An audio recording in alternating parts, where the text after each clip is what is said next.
మరి యొక్క దుష్టుల మార్గంలో నడవకూడదు, నిలవకూడదు, కూర్చోకూడదు. నడవకూడదు, నిలవకూడదు, కూర్చోకూడదు. అంటే ఒక్కొక్క పరిస్థితుల్లో మనం ఆ మార్గంలో నడవాల్సి వచ్చిందేమో, కానీ అక్కడ నిలబడకూడదు. నీవు అలా ఒకవేళ నిలబడాల్సిన పరిస్థితి వచ్చిందేమో, కానీ అక్కడ కూర్చోకూడదు.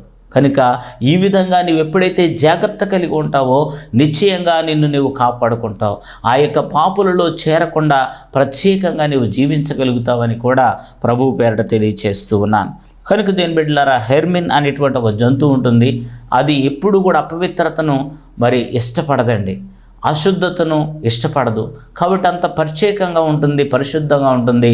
ఆ వేటగాడు దాన్ని పట్టుకోవడానికి ఏం చేస్తాడంటే ఆ యొక్క వెళ్ళే మార్గంలో అశుద్ధతను పెడతా ఉంటాడు. ఆ పెట్టినటువంటి మార్గంలోకి వెళ్ళేటువంటి ఆ జంతువు కాస్త అక్కడికి వెళ్ళలేక అది చనిపోవడానికి, లేకపోతే ఆ బోన్లో చిక్కుబడిపోవటానికన్నా ఇష్టపడుతుంది. కానీ